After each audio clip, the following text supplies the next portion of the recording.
aproveitar para ir a palavra de abertura, para depois eu já estar chamando o louvor.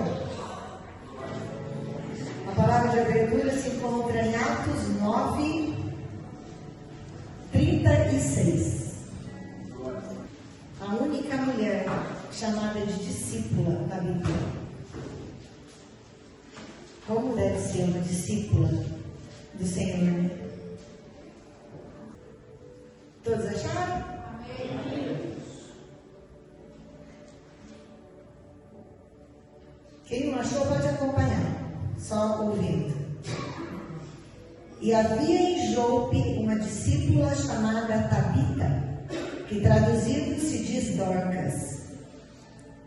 Esta estava cheia de boas obras e esmolas que fazia.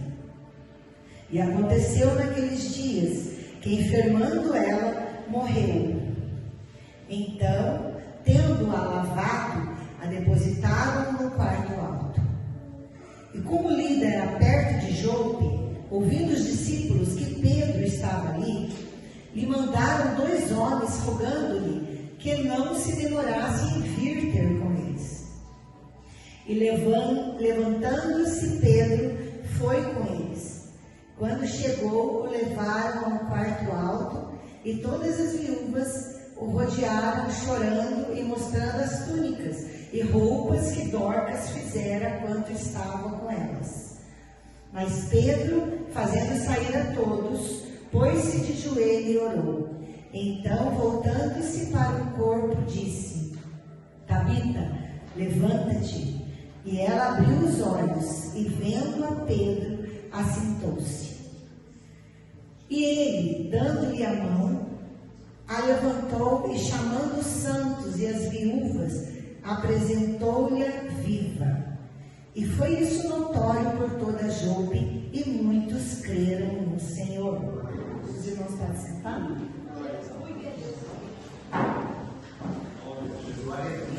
Uma discípula.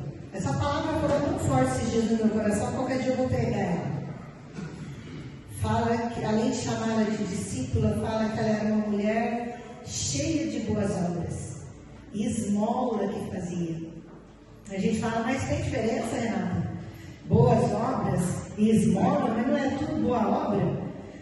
Boas obras tem a ver com serviço e esmolas tem a ver com generosidade. Tem gente que tem o serviço, mas não tem a generosidade, né? Tem gente que até tem generosidade, mas não tem serviço. Essa mulher, ela servia e era generosa. E ela morre. Porque ser discípulo do Senhor, como o Leandro costuma dizer, não nos coloca numa cúpula de vidro.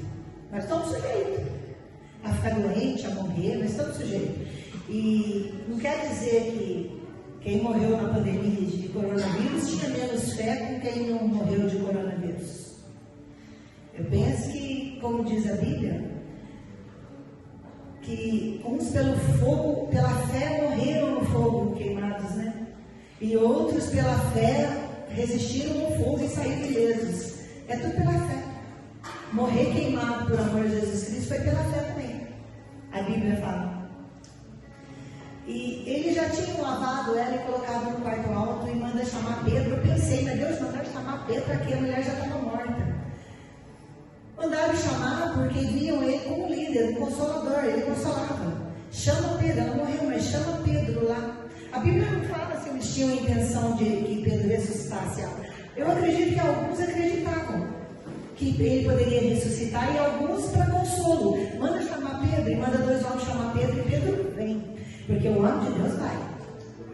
O homem de Deus, quando você chama ele por uma causa, ele vai. Seja para chorar junto, ou para ressuscitar, mas ele vai.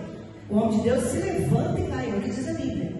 Ele sai de Lida e vai até Jope. E chegando lá, acho interessante, porque as mulheres chegam mostrando as túnicas e os vestidos. Aqui, ó, o que ela fazia. Hoje de manhã a gente estava falando que a fé sem obra é morta. Porque tem gente que fala que crê, mas não tem obra nenhuma, fica meio contraditório. A Bíblia fala que a gente é salvo pela fé, justificado pela fé. Mas a fé sem obra é morta. Eu estava lendo isso lá em casa também, hoje em Tiago. Mas dirá alguém: tu tens a fé e eu tenho as obras. Mostra-me a tua fé sem as tuas obras, que eu mostrarei a minha fé pelas minhas obras. Porque é óbvio que quem crê faz.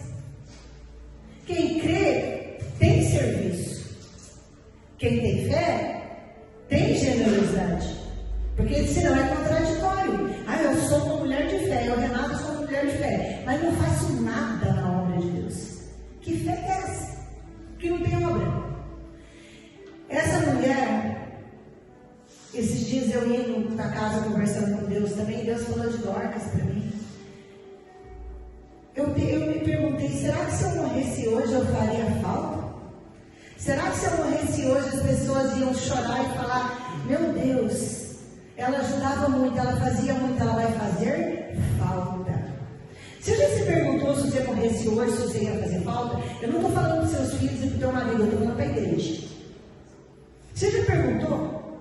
Se eu morresse hoje, eu faria falta para o corpo de Cristo? Porque essa mulher tinha obras no corpo de Cristo. Obras. As mulheres vieram chorando e apresentando. Ela fazia vestido, ela dava esmola, ela fazia túnica. Era uma mulher ativa na obra de Deus. Será que se nós morrer hoje, não vai fazer diferença nenhuma na igreja? É para a gente pensar, né?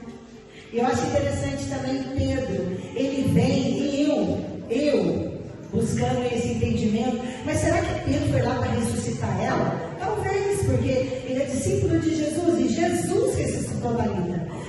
Foi a mesma cena. A mulherada chorando, Jesus chega, manda todo mundo sair. Foi a mesma cena. Pedro, como um bom discípulo, aprendeu com um bom mestre, ele faz a mesma coisa. Talvez ele veio para ressuscitar, mas talvez ele veio para chorar junto, porque a Bíblia não cita. Mas o que ele fez me chama a atenção. Quando ele chega, ele fala: tira o barulho. Mulherada chorando, ele falou: por favor, sai, todo mundo sai. Irmão, você quer ouvir a voz de Deus? Tira o barulho. Pastor Benedito me ensinou e eu aprendi com ele. Quando você está em desespero, você não consegue ouvir a voz de Deus. Quando você está morrendo, gritando, desesperado, você pode falar: a irmã Lourdes está aqui? Não está. Eu vou buscar ela na casa dela, se ela continuar assim. A irmã Lourdes, no desespero, falava 10 vezes a mesma coisa, ela não ouvia. Porque ela estava desesperada, porque a mãe estava no hospital. E eu falava, ela não ouvia. Eu falava, ela não ouvia. Né, tá? Nós passamos por isso. Por quê? Porque estava desesperada. Quando você tem o barulho, o desespero e a agonia, você não consegue ouvir a voz de Deus. Pedro, quando chega, fala: tira o barulho, sai todo mundo. Porque eu sou direcionado pelo Espírito Santo. Ele falou: sai todo mundo. Ele entra, dobra o joelho e vai falar com quem pode. Não adianta. Vai reclamar para um, vai reclamar para outro, vai falar para um: ai meu Deus, está doendo. O que você faz? Dobra o joelho e vai falar com quem pode. E ele vai falar com quem pode. Eu tenho para mim, que a Bíblia nos cita, que nesse momento o Espírito Santo o tomou. E ele fez pela fé. Pela fé. Ali já era o Espírito Santo, nem era Pedro mais. Era o Espírito Santo ali em Pedro. Tabita, que significa Dorcas, que significa gazela, que é uma pessoa ágil, não é a preguiçosa, não é a ágil. A gazela é esperta, é arisca, não é a preguiçosa, não é a arisca. É o significado do nome dela. E ele chama ela pelo nome. É pelo nome. Tabita, levanta. Levanta ou acorda? Pedro aceitou, mas Pedro, saindo para todas as coisas de joelhos, orou. Então, voltando-se para o corpo, disse: Tabita, levanta-te. E ela abriu os olhos e, vendo a Pedro, assentou-se. Ali era o Espírito Santo em Pedro já. Para que o nome do Senhor fosse glorificado. Todo o milagre da Bíblia foi para que o Espírito Santo, Deus, fosse glorificado. Todo o milagre da Bíblia é para isso. E ele, dando-lhe a mão, levantou, chamando os santos e as viúvas. Quem? As viúvas e os santos. Quem estava chorando, desesperado. O que a gente vai fazer sem essa mulher? Essa mulher é útil. Ele vai e apresenta Tabita para eles. E foi isso notório em toda Jope. Para quê? para que muitos creiam no Senhor. Tudo é para glorificar o nome do Senhor. Tudo é para que as pessoas creiam. As nossas obras na igreja, o nosso serviço na igreja, os dons na igreja, tudo tem a ver com serviço, em servir. Qualquer dia eu vou entregar essa palavra, porque Deus falou grandemente sobre Tabita comigo. Deus perguntou para mim, eu e ele conversando sozinho, ele falou para mim: Renata, se você morresse hoje, você acha que você ia fazer falta como Tabita? Você acha que as pessoas iam chegar desesperadas? Pastor Benedito, a Renata morreu. Vem, corre aqui que a Renata morreu. Será que ia acontecer isso? Ou será que nem ia fazer falta nenhuma? Não fazia nada na igreja, não ia fazer falta em quê? Fazia nada. Não tinha obra nenhuma, não tinha caridade nenhuma. Vai fazer falta em quê? E Deus trouxe eu a meditar nessa palavra, irmãos, que ser cristão, filhos de Deus, é serviço. É serviço e generosidade. E senão a gente não entendeu nada. Ela é a única mulher que foi citada como discípula na Bíblia. O que é ser discipular? Hoje é culto das mulheres, por isso que eu estou falando essa palavra. Serve os homens também. Serviço é para todos. Ela foi considerada discípula, a única citada na Bíblia como discípula. Aí eu falei, nossa, mas que honra, né? A palavra citar ela como uma discípula, a única na Bíblia citada como discípula de Jesus, esse título de discípula. Ela tinha serviço e caridade. Ela tinha boas obras. Então, para a gente entender o que Deus quer da gente, eu vou chamar o Ministério do Louvor. Efatá, abra-te.